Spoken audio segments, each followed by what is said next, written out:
Okay, hello and welcome to the Stronghold Digital Mining Daily Update. Today's Tuesday, February 6, 2024.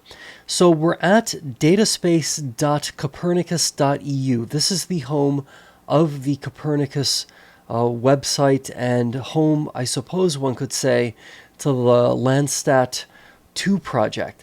Now, if you scroll all the way to the very bottom of the page, you can learn more about Copernicus. What we're going to do, however, is scroll all the way up to the top of the page. And what we're going to do is we are going to click on Explore Data. Now, if you have not created an account on the Copernicus website, you can do so. Then right here in this corner, you would typically see a login button. You'd click on that, and then you'd enter your login credentials, and then you'd be in, just like we are right now. So we're going to click on Explore Data, and then we're going to click on Copernicus Browser. So this will resemble what we are generally familiar with when we visit a place like, for example, Google Maps. Now, it does take a couple of extra moments, I notice, to load this data, especially when I'm doing a screen recording, and especially because the data itself is being pulled wirelessly to this particular machine. It can be slow sometimes. It's oftentimes not quite this slow, but if you have some patience, it is rewarded. As you can see, we have something to work with on the screen. On the upper right-hand corner, I'm going to click on Go to Place. I'm going to type in Scrubgrass. Now, you're going to notice that I'm going to have the choice to select Google Search. I'm going to toggle that choice, and then I'm going to specifically choose the Scrubgrass power plant. So we're going to head on over to North America, or at least I'm cautiously optimistic it will allow this process to do as it typically does. I see it's a little bit stalled out over Madrid, Spain, which is clearly not where we want to be. Let's try clicking on that again. Here we go. Okay, so this is the Scrubgrass power plant. Now, bear in mind that the image that we are seeing right now is not a present moment image, right? It's not like there's a satellite stationed directly above Scrubgrass, no matter how much we might love for that to be the case, right? That is not the case. So this is an OpenStreetMap image. It's really just intended to provide us, when we're using the Copernicus browser, with something of a visual reference so that we know, okay, yes, we are in the right spot. This is definitely what we're looking for. Now, this image does not necessarily, right, at first glance, when you look at it the way we're looking at it, you can say to yourself, hey, this doesn't really look that detailed. Like, what are we going to glean from an image like this? Well, I'll show you in a moment how useful this can be. So let's go ahead and select a date. Now, if I were to click over here on the left-hand side, it automatically goes to the most recent day for which there is a satellite image, and that image was taken yesterday, February 5th, 2024. Lamentably, as you can see, there was cloud cover in western Pennsylvania. So, unfortunately, we do not, as of yet, have a clear view of what is going on at Scrubgrass. So the most recent date, if I'm not mistaken, for which there actually is a clear satellite image is December 12th, 2023, which coincides quite conveniently with when Stronghold Digital Mining hosted its investor/analyst day at the NASDAQ market site in New York City. So as you can see, there's really nothing to see. It's just clouds, unfortunately. Let's go ahead, however, and select, and you know what? Actually, let's zoom in a little bit again, because we don't want to get too far afield from our intended target. Okay, so now let's click over here on the dates. Let us select actually, let's go to 2023, as I suggested, and then we'll select December of 2023, and then we are going to select December 12th. And I'm optimistic that though things have been a little bit slow with loading data, I'm optimistic that we'll be able to see what we're looking for. Now it looks like due to my having clicked around a little bit, we've kind of lost our targeting of scrubgrass. Let me maybe change my phraseology a little bit. I'm targeting. I mean, it sounds like we're directing a ballistic missile to the power plant, which is certainly not the case. Okay, here's an image of scrubgrass, a place which I've grown very fond of from afar. So this is what scrubgrass looked like on December 12th, 2023. Now, this isn't me kind of zooming in and out. Sometimes the browser is a little bit sensitive to any movement of one's mouse. See, for example, I did not quite zoom in that much just now. I just sort of did that. Okay, more or less, this is what we're looking at. Now, you can say to yourself, gosh, that looks a little bit blurry there, Stephen. Well, all right, here's what we're going to do. We're going to go to Google Maps, and we're going to choose the satellite view. And for example, now here we have a much clearer image of the plant, and you'll notice we can really, really zoom in to the point where we could probably see like a person, walking around here if we really, I guess, zoomed in to the maximum amount. But what's critical here to note is that when we received publicly available images, right, of what the carbolith that was being installed at Scrubgrass in mid-November, right, when we received some of that, early imagery. If you study the images very carefully, it's really two images, but the one in particular is quite useful. We're able to essentially triangulate the location of at least that very first installation to a location right about here. Let me see if I can actually draw some sort of box perhaps. So let's just say roughly in this zone, more or less, maybe right here. Okay, that's the area, again, give or take a little bit, where the carbolith was in the process of being installed. I mean, if one wanted to be maybe more generous, one could say generally in that zone depicted right there. So and by the way, this image clearly is not, right, there's no carbolith here, right? Once Maxar Technologies takes some new images, Google processes those images, hey, you'll probably get a much clearer view right through Google Maps, right? But let's just go back now to the Copernicus browser. Let me just toggle one quick thing here. Okay, so we're going to go back to the Copernicus browser.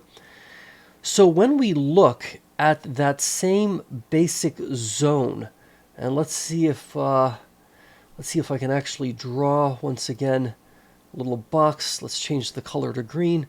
So I think the zone we're really sort of zooming in on is right here. It's a little bit blurry, right? But if you'll notice, the two buildings, let's just go back to Google Maps for a second. Let's see if this lets me do this. Okay, so here are the two buildings. These two buildings right here, this one and this one.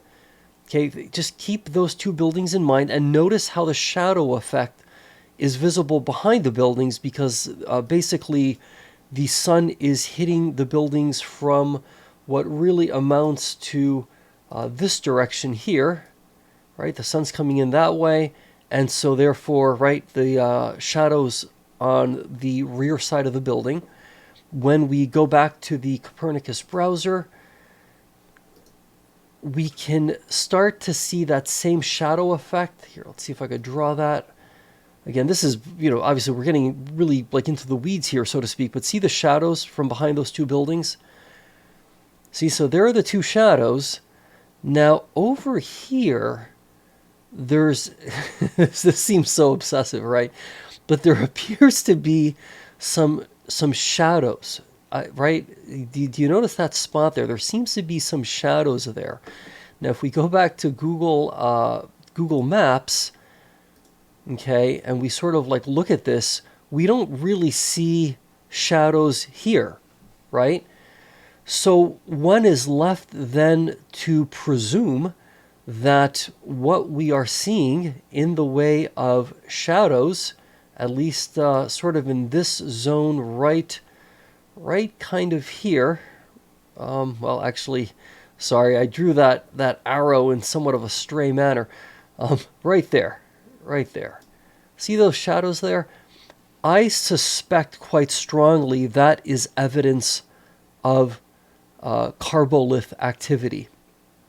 Now, when it comes to the image quality, I do want to sort of highlight something here. This image quality is actually quite decent. This is a 10 meter like resolution, so to speak. Now, when we go over to the spatial resolution, sort of like a glossary of sorts, right, to help us understand, hey, what are we looking at depending on these, on the bands? So the very best, right, 10 meter spatial resolution is available in bands B2, B3, B4, and B8. Okay, and that's for Sentinel-2.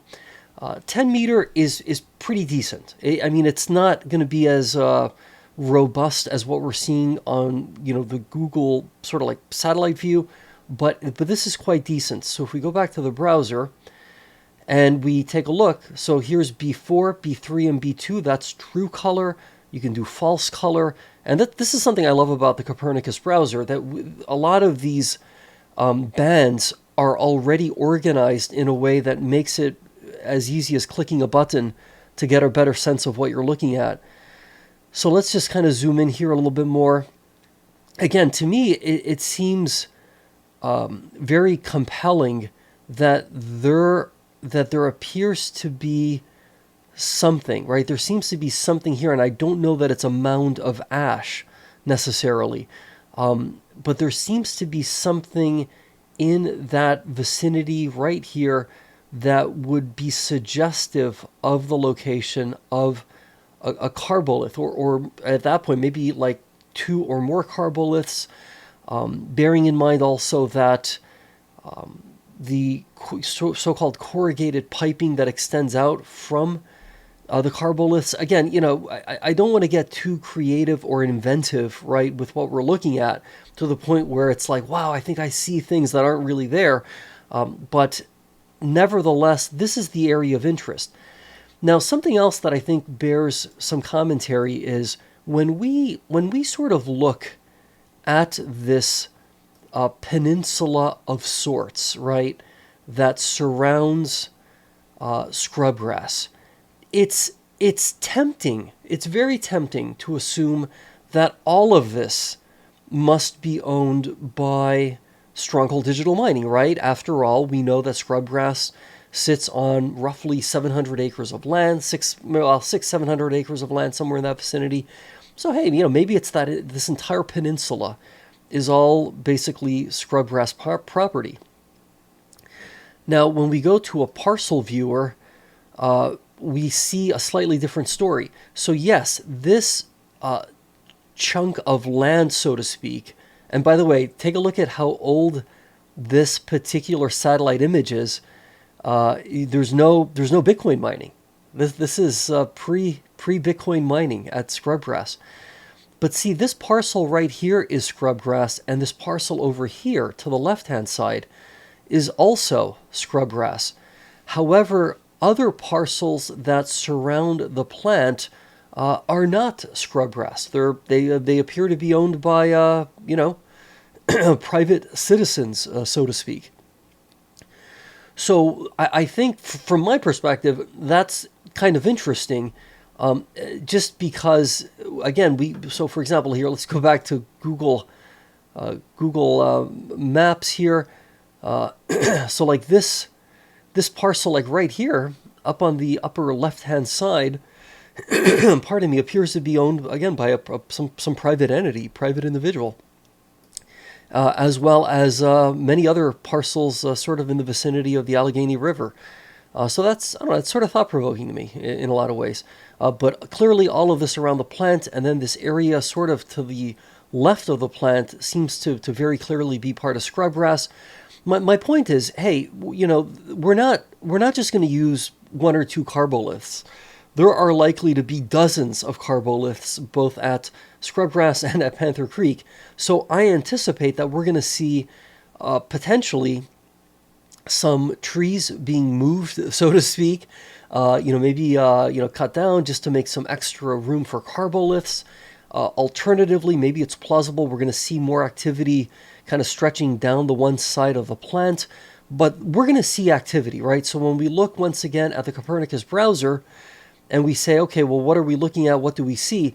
Well, clearly it's going to be a combination of ash, it's going to be a combination of mine waste, and it's going to be a combination of having to look at shadow patterns to try to discern structures that are new, right? And to see if there's any movement of Earth as it relates, right, to what we're looking at. And so I find this to be very, very helpful. I think sometimes when you zoom out a bit more, you can kind of get a somewhat more clear view. Let's just kind of draw another arrow again. So see right in that section right there, I think that is an area of interest based on what we know so far.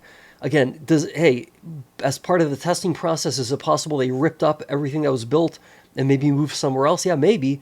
But again, this is why I'm so intrigued and interested in seeing some up-to-date images of the plant.